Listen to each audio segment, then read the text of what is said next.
लक्ष्य online class में आप सभी को स्वागत है। जो भी इस चैनल पे नए हो तो चैनल को सब्सक्राइब करें ताकि इस तरह का वीडियो सबसे पहले आप तक पहुंच सके।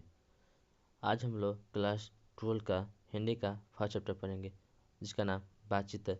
इसके कुछ महत्वपूर्ण ऑब्जेक्टिव क्वेश्चन के बारे में जानेंगे जो एग्जाम के दृष्टि से काफ़ी महत्वपूर्ण साबित होंगे। चलिए दोस्तों, देर न करते हुए हम प्रश्न की ओर प्रस्थान करते हैं। पहला प्रश्न क्या कहता है, मार्कस भट्ट की कौन सी रचना है? जिसका सही आंसर डी, बातचीत। प्रश्न नंबर 2 की ओर बढ़ते हैं। इनमें से कौन सा उपन्यास भट्ट द्वारा रचित है? इसका सही आंसर सी, ब्रह्मचारी। प्रश्न नंबर 3 की ओर बढ़ते हैं। बातचीत के निबंध के निबंधकार कौन थे? इसका सही आंसर सी, बालकृष्ण भट्ट। प्रश्न नंबर 4 की ओर प्रस्थान करेंगे। बातचीत के जरिए भाव बनकर क्या निकल जाता है? इसका सही आंसर आप लोग कमेंट करें। जिसका सही आंसर डी, मवाद और धुआं बनकर बाहर निकल जाता है। प्रश्न नंबर 5 को प्रस्थान करेंगे। रविशंकर कृष्ण ने कितने वर्ष तक मानव को मुख नहीं देखे थे? इसका सही आंसर आप लोग कमेंट करें। इसका सही आंसर है सी, 16 वर्ष तक। प्रश्न नंबर 6 की ओर बढ़ेंगे। 100 अजान एक सुजान नामक उपन्यास के रचनाकार कौन है? इसका सही आंसर सी, बालकृष्ण भट्ट। प्रश्न नंबर 7 की ओर बढ़ेंगे। बालकृष्ण भट्ट ने एटर्स की परीक्षा में कब उत्तीर्ण किए थे? वे 1854 ईस्वी में किए हुए थे। इसके लिए सही आंसर डी। प्रश्न नंबर 8 की ओर बढ़ेंगे। असल बातचीत सिर्फ कितने व्यक्तियों के बीच में हो सकती है? इसका सही आंसर ए, 2 व्यक्तियों के बीच में। प्रश्न नंबर 9 की ओर प्रस्थान करेंगे। बालकृष्ण भट्ट का जन्म कहाँ हुआ था? इसका सही आंसर सी, इलाहाबाद। प्रश्न नंबर 10 के ऊपर, असल बातचीत सिर्फ 2 व्यक्ति बीच में हो सकता है, यह किसका मत है? या एडिसन का मत है? इसके लिए सही आंसर बी। प्रश्न नंबर 11 की ओर बढ़ेंगे। भट्ट जी ने हिंदी परिद्वीप का संकल्प कितने वर्ष तक किए थे? इसका सही आंसर सी, 33 वर्ष तक। प्रश्न नंबर 12 की ओर प्रस्थान करेंगे। बालकृष्ण भट्ट किस युग के रचनाकार हैं?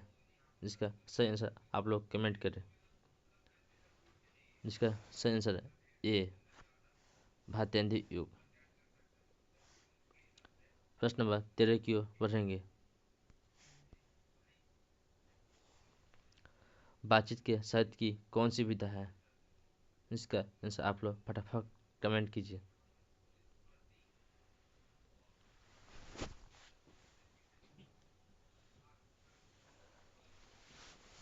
इसका सही आंसर है ए, निबंध है। प्रश्न नंबर 14 की ओर बढ़ेंगे। हिंदी प्रदीप नामक मासिक पत्रिका का कौन सा प्रारंभ किया था? इसका सही आंसर आप लोग कमेंट करें। इसका सही आंसर बी, बालकृष्ण भट्ट जी ने। प्रश्न नंबर 15 की ओर बढ़ेंगे।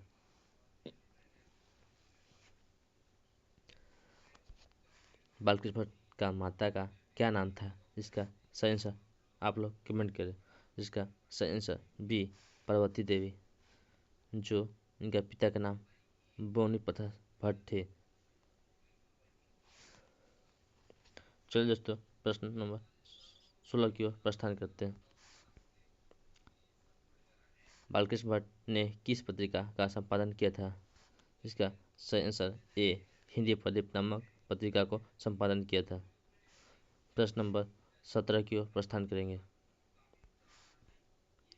बातचीत के माध्यम से बालकृष्ण भट्ट क्या बताना चाहते थे? बालकृष्ण भट्ट ने बातचीत के शैली के बारे में बताना चाहते थे। इसके लिए इसका राइट आंसर होगा बी,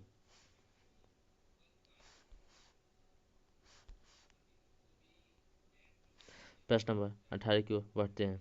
मनुष्य का उत्तम बातचीत करने का तरीका क्या है? इसका आंसर आप लोग कमेंट करें।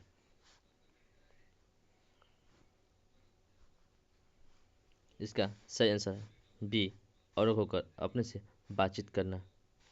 यह सबसे बातचीत करने का उत्तम तरीका है। प्रश्न नंबर 19 की ओर बढ़ रहेंगे। दमयंती स्वयंवर किनकी रचना है? जिसका आंसर आप लोग कमेंट करें। यह बालकृष्ण भट्ट जी का है। प्रश्न नंबर 20 की ओर प्रस्थान करेंगे। बालकृष्ण भट्ट का जन्म कब हुआ था?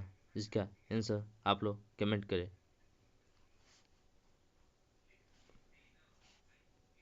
इसका सही आंसर सी, 23 जून 1844 ईस्वी को इलाहाबाद उत्तर प्रदेश नामक स्थान पर हुआ था। प्रश्न नंबर 21 की ओर बढ़ेंगे।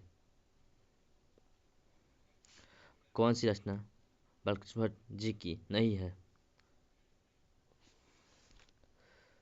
नितिन ब्रह्मचारी बालकृष्ण भट्ट की रचना है। 100,000 एक जन बालकृष्ण भट्ट जी की रचना है। परीक्षा गुरु ये बालकृष्ण भट्ट जी की नहीं है। सद्भाव का भाव ये भी बालकृष्ण भट्ट जी का है, इसलिए इसका सही आंसर सी, परीक्षा गुरु। प्रश्न नंबर 5 की ओर बढ़ेंगे। आचार्य रामचंद्र शुक्ल ने निबंधकार के रूप में किसे अंग्रेजी साहित्य का एडिशन हिस्ट्री की श्रेणी में रखा है? इसका सही आंसर आप लोग कमेंट करें। इसका सही आंसर है सी, बालकृष्ण भट्ट जी को एडिशन ये हिस्ट्री की श्रेणी में रखा गया है। प्रश्न नंबर 23 की ओर बढ़ेंगे। कौन सी रचना बालकृष्ण भट्ट जी की है? इसका आंसर आप लोग कमेंट करें। इसका सही आंसर रेल का निकट का खेल है। प्रश्न नंबर 24 को बढ़ेंगे। बालकृष्ण भट्ट जी का पिता का नाम क्या है? आप लोग कमेंट करें, इससे पहले हम बता चुके हैं। जिसका सही आंसर है बेनी प्रसाद भट्ट। चलिए दोस्तों, हम लोग प्रश्न 25 नंबर प्रश्न की ओर बढ़ते हैं। बातचीत सहित निबंध के निबंधकार रस का समुद्र किन किन बातों में मारा चला आता है? इसका सही आंसर आप लोग कमेंट करें। इसका सही आंसर सी, दो हम सहेलियों की बातचीत में।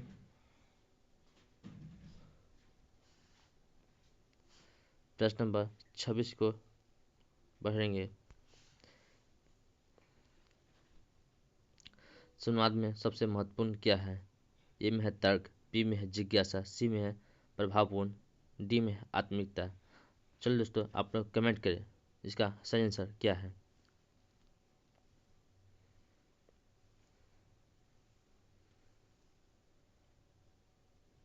चलिए दोस्तों, आप कमेंट कीजिए। इसका सही आंसर है डी, आत्मिकता। चलिए दोस्तों, आज का अंतिम प्रश्न। निबंध के लेखक की दृष्टि से भारतीय युग कैसा था? चलिए जी, लास्ट क्वेश्चन का आप लोग आंसर दीजिए। ए में है प्रागैतिहासिक, बी में है अनुप्रयोगी, सी में है उर्वर, डी में इनमें से कोई नहीं। चलिए दोस्तों, आप लोग कमेंट कीजिए। इसका सही आंसर है सी, उर्वर। चलिए दोस्तों, आज का इतना ही क्वेश्चन। अगर आपका यह क्लास अच्छा लगा तो लाइक करके दे जाइएगा। चलिए दोस्तों, हम लोग ऐसे ही वीडियो कल लेते हुए मिलते हैं।